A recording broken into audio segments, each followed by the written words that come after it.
had a now retired state senator stumble onto the House floor during my first term, and he looked at me and he said, "Back in the good old days, we didn't have to be nice to the secretaries." That's been the culture in the Capitol. That's what we're up against.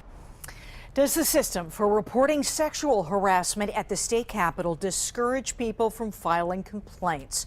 As we investigated, Pennsylvania's House and Senate fought to keep records secret. Tonight, Amanda St. Hilaire is fighting for your right to know.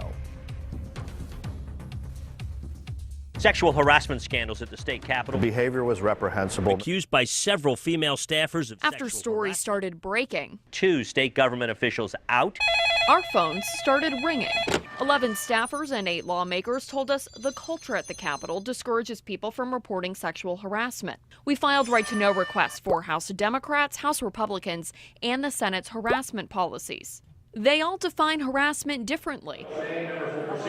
House Republicans and both parties in the Senate give leadership the power to dismiss complaints and determine the scope of investigations into fellow lawmakers. Well, then obviously you've got a system that is set up to protect members of the legislature and not actually to create justice for employees. State Rep Leanne Kruger-Branicki wants to set up an independent commission to investigate complaints. She says she's had a hard time getting basic information about this issue.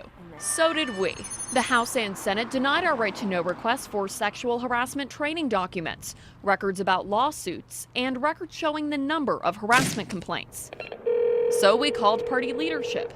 Their offices either declined interviews or stopped returning our calls. Excuse me, Senator Corman? Yes. So we showed up at the Capitol to get answers. We've received complaints from staffers who feel like the system discourages people from making complaints or is set up to I think it's the exact opposite. What we try to do is bring an independent body in to review it. It's not something that us as the senators do. We hire outside individuals to come in, experts in the field. We've already met with the House Democratic Caucus. We've talked to the Senate and talked to the administration about potentially looking at some uniform policies where everybody's on the same page and bringing those policies into the 21st century. Why is the Senate denying right-to-know requests for the number of complaints that have been filed? Again, you'd have to talk to Senator Scarnati about that. Excuse me, Senator Scarnati, one quick question about sexual harassment policies. Do you think those records should be public? I'm not specifically sure which records you're referencing. When it comes to records showing the number of sexual harassment complaints that have been filed, I think that's an appropriate request. A spokesperson for Democratic House Leader Frank Dermody passed on doing an interview, saying there's nothing to add. We are still fighting to get you those records the House and Senate denied. When lawmakers passed Pennsylvania's right-to-know law 10 years ago, they carved out their own special rules, allowing them to keep many records secret in a way other government agencies can't. On top of that, the House and Senate handle their own right-to-know appeals instead of sending them to a neutral third party.